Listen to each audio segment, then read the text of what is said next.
Circle of Inevitability, capítulo 292. Comunhão. Termiboros ficou em silêncio. Lumian continuou a ouvir atentamente o sermão do bispo enquanto ele relatava a situação geral da Igreja do Tolo. Ele descobriu que existia outro continente neste mundo chamado de Terra Abandonada dos Deuses, um lugar amaldiçoado e abandonado pelos próprios deuses. Apesar dos deuses terem virado as costas para esse continente, o Senhor Tolo se recusou a abandoná-lo.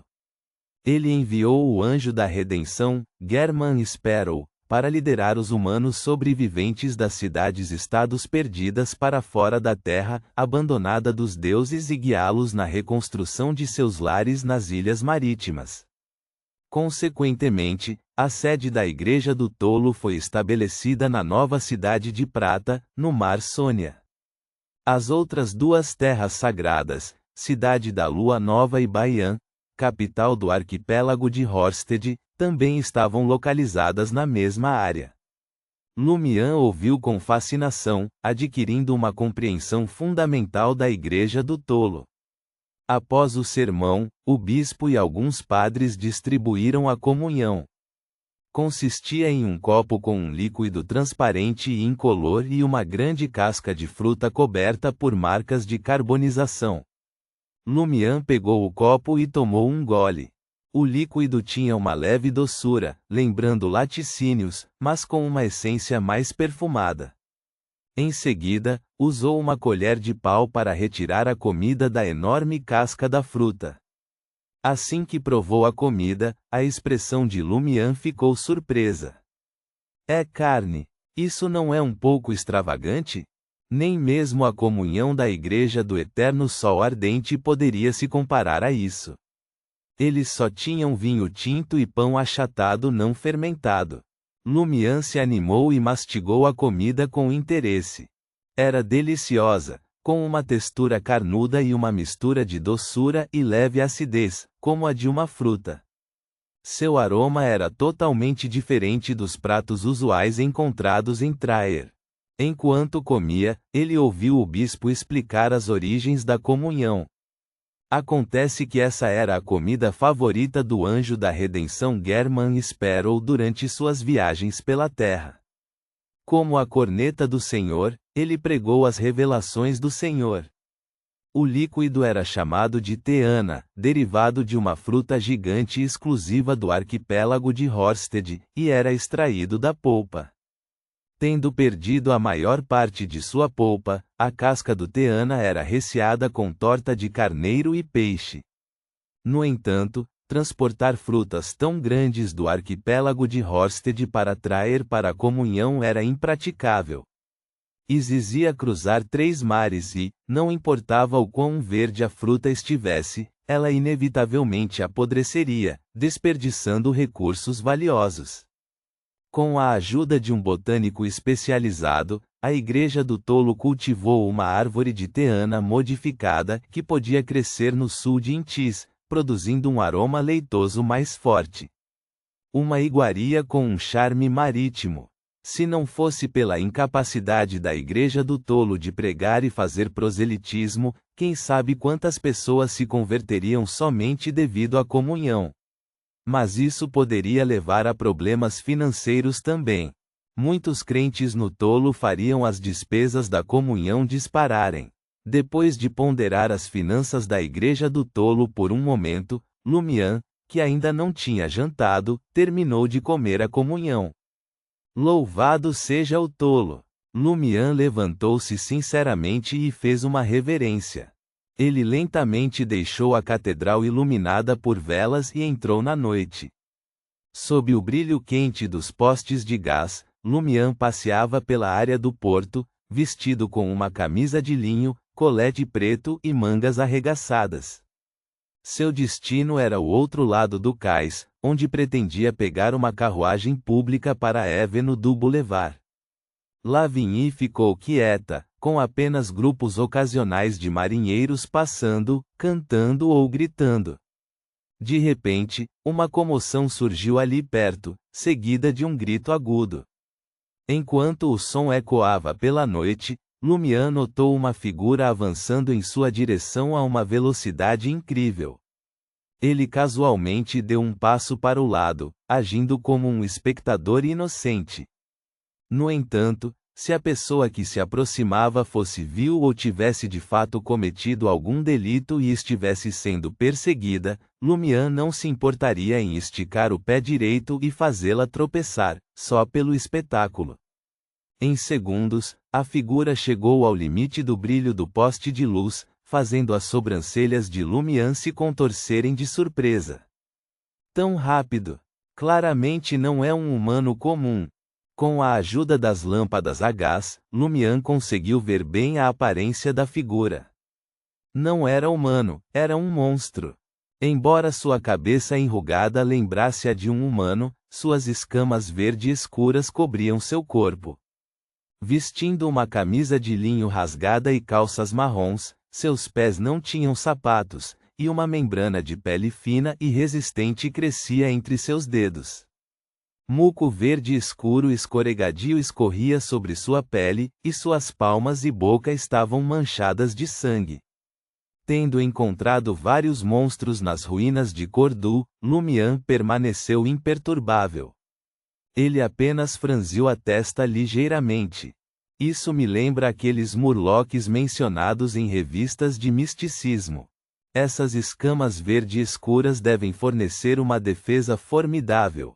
Enquanto Lumian refletia, o monstro percebeu que ele estava se esquivando e ficou mais violento e enlouquecido em sua expressão. Sem aviso, ele investiu contra Lumian. Reagindo rapidamente, Lumian arqueou o corpo, não recuando, mas dando um passo à frente para encarar o suspeito Murloc. Estrondo! Sua mão direita, emitindo faíscas, atingiu o abdômen da criatura. Então, ele rapidamente abaixou o corpo, deslizando sob a axila do monstro de escamas verde escuras, evitando seu contra-ataque e posicionando-se efetivamente atrás do agressor.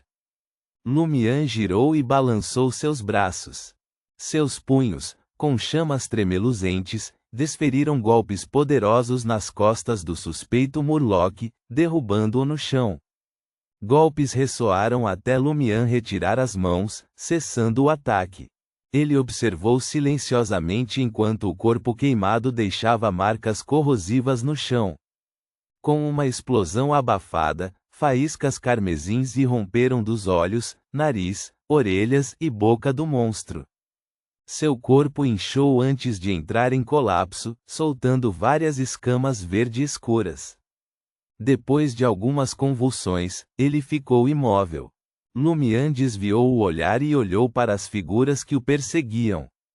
Ele sacudiu as mãos despreocupadamente, aliviando a dor corrosiva causada pelo líquido verde escuro.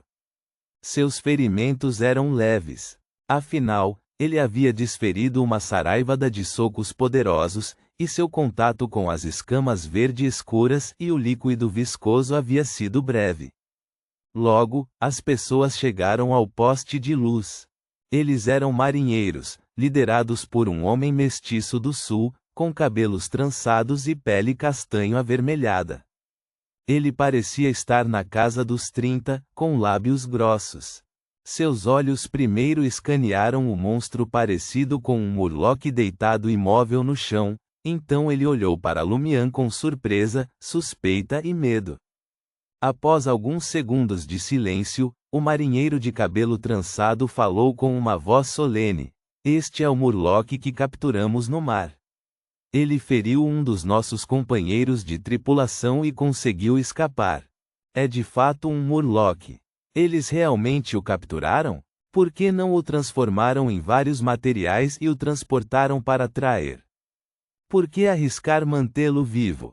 Lumian refletiu silenciosamente enquanto perguntava com um sorriso: "Você está planejando se desculpar em seu nome e me compensar por minha angústia mental para acalmar minha mente aterrorizada?" O marinheiro e seus companheiros trocaram olhares, incapazes de decifrar as verdadeiras intenções do rapaz. À distância, ouvia-se o som de uma corrida regimental, acompanhada de sons metálicos. Soldados da patrulha correram ao ouvir o grito. O coração do marinheiro apertou enquanto ele inconscientemente agarrou o corpo do monstro, observando de perto a reação de Lumian. Ele pretendia parar assim que a outra parte demonstrasse qualquer insatisfação. Simultaneamente, ele continuou, sem problemas. O que ele quis dizer é que eles iriam compensar o sofrimento mental de Lumian. Lumian sentiu que eles queriam principalmente a característica de Beyonder produzida pelo Murloc, mas o monstro era muito fraco. Ele não estava a fim de discutir como o prêmio seria dividido com eles. Não era algo como o ramo das sombras de jeito nenhum. Se esses indivíduos, que agiram de forma imprudente e sem preocupação em esconder seus rastros, conseguissem escapar da perseguição e cruzassem seu caminho novamente, ele poderia simplesmente exigir deles uma compensação por seu sofrimento mental. Enquanto Lumian observava os marinheiros levando o Murloc embora, ele continuou seu caminho como se nada tivesse acontecido. Em pouco tempo, vários soldados em patrulha o alcançaram, examinando sua condição e perguntando se ele havia testemunhado algo incomum. Lumian apontou francamente na direção em que os marinheiros haviam fugido. Ouvi um grito e vi um grupo de pessoas correndo naquela direção. Estavam vestidos como marinheiros. O oficial que liderava a patrulha assentiu em aprovação. Obrigado pela sua cooperação. Não precisa me agradecer. É o que qualquer cidadão responsável deveria fazer, Lumian respondeu com um sorriso. Logo, os outros soldados descobriram vestígios de corrosão e escamas no chão, junto com um líquido pegajoso que não havia evaporado completamente. Eles seguiram a trilha em direção às docas. Lumian estalou a língua e continuou seu caminho em direção ao ponto de parada de carruagem pública. Clap, clap, clap. Ele ouviu um aplauso suave. Sentindo-se desconfortável, Lumian virou a cabeça e viu alguém sentado em uma caixa de carga próxima, aparentemente surgindo do nada. As sobrancelhas do homem eram amarelas carbonizadas, e seu cabelo compartilhava da mesma cor. Seus olhos eram azuis escuros, mas radiantes. Ele usava uma camisa de linho, um colete marrom e um par de botas de couro pretas penduradas em suas calças marrom escuras. Lumian reconheceu o homem e ficou alarmado. Blazing Danites, um grande pirata, só superado por alguns reis piratas. Mas Lumian se acalmou quando se lembrou da outra identidade do homem. Ele não era mais um pirata, agora era o oráculo do Senhor Tolo.